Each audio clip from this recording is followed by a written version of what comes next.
Sunday's co-feature at Saratoga is race number 9, the Amsterdam Stakes, Grade 2, $200,000 sprint. These are straight 3-year-olds in the Amsterdam. It's the prep for the Alan Jerkins, the race that's the undercard sprint feature on the Travers Day program at Saratoga each year. The Alan Jerkins, also a 7-furlong race. This one at 6.5, so it's a true prep here to get him tuned up, Jeff. And this is a good field of 9. We've been a little bit tough on Saratoga with their stakes field, so we've got a salute here. Nice field size here and a good quality field that we've got looking at it. You know, Jack Christopher going last week in the Haskell certainly helped the prospects of the Amsterdam. Had Jack Christopher been in this race, certainly fewer would have shown up. But we do have last year's 2-year-old champion Corniche. We talked about him at the head of our First Call podcast this week. He's kind of the headline name horse in this race, but how do you see him matching up, Jeff? He's been away since November and back to the sprint game.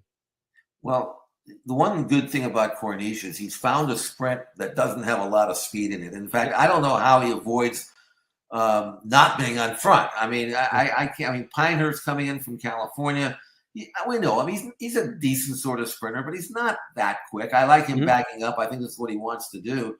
But the rest of these horses, Jeremy, I just don't know who will run with them. And yet, I'm not sure where Corniche is either. I know he was good last year as a 2-year-old, even though I'm not sure the form really held up. I mean, beating Papa Cap doesn't prove a whole lot. And Papa Cap himself, who was behind Corniche in those races, he hasn't won a race since August of last year. So I don't know. He's been inhaling the fumes of Jack Christopher lately. Yeah. So I mean, here's Corniche. I mean, let's take a look at his most recent workout and try to figure out where he's at. Now, he'd worked with Nest the previous week, and Nest handled him pretty easily. I don't hold that against him.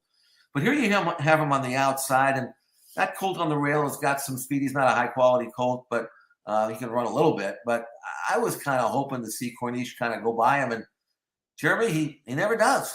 No, and like you said, you mentioned the horse on the inside, Provocateur. He was 3rd in the Woody Stevens after setting the pace in there, and he won the Hutchison Illicit Stakes down at Gulfstream during the course of the winter spring meet there. But you would expect Corniche, if he is the horse. And look, this is a $1.5 million horse. This isn't a horse, Corniche, who just kind of got good and was the early progressor and won a Breeders' Cup Juvenile. He was meant to be good from the start. They spent $1.5 million on him.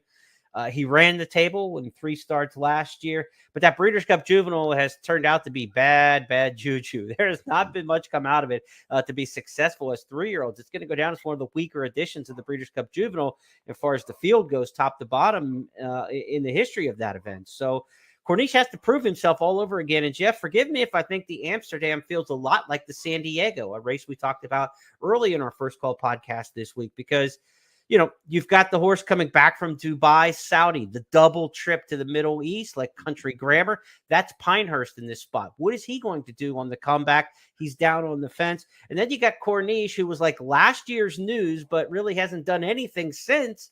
And that's Mandaloon, what we see in the San Diego. Right. So you've got 2 name players, 4 name players, 2 in each race, coming off of similar circumstances. And we said the San Diego seemed like it could be ripe for a big price if just those 2 dominoes fall. And it's kind of the same thing here. If Pinehurst doesn't run from the rail and Corniche doesn't develop from 2 to 3, that workout certainly did not indicate that he's screaming to break out here, then something goofy could happen in here. I mean, My Prankster, Papa Cap, these are solid horses that aren't going to be 50 to 1, that kind of deal like that. They're going to be single-digit horses in behind a couple of the favorites, but I guess they are the natural spots you go to next. But what about Akrativ, the horse for Chad Brown, just with the 1 career start?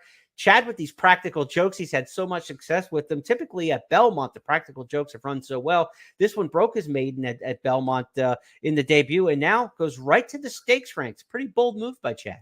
91 Bayern number puts him right in there with a lot of these horses, and that was just his first start. And he has the style for 6.5 furlongs. He just won at Belmont at that trip. He can settle and make a run. Yeah. And he's a gelding, so it's not like they have to win a race like this to make him a stud or anything. Right.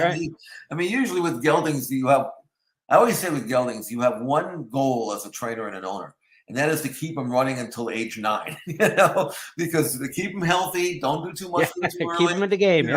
I mean, just bide your time, and the world's not going to end tomorrow, and you got a lot of racing. And yet, Chad must think enough of this horse to put him right into this race. And it may be a combination of I think he's good enough, or maybe I don't think the horses are that good. I've seen Corniche train. I'm not afraid of him. So you could run in a non-winners at 2 just as easily and build him up. But the fact that he's in this race, again, if you trust the trainer and his evaluation, he knows the horse a lot better than I do. And the horse was heavily backed first time out. It was no secret. He did it the right way. Why not? I mean, I don't know what price he's going to be, but I'm telling you, that's the one I'd be afraid of, because he's like the X factor. We don't know how good he is. The other ones, they are what they are. So, and again, we've got that $10,000 hit and split on the late pick 4 on Saturday. Sunday, there's still a $5,000 late pick 4 hit and split. So keep an eye on this race. The Amsterdam is one that could get a little volatile and that you want to use some bullets for. I think you want to save and spread a little bit in the Amsterdam if you're playing in those hit and split late pick 4s at Saratoga coming up on Saturday. Also part of that mix will be our final race to look at this week.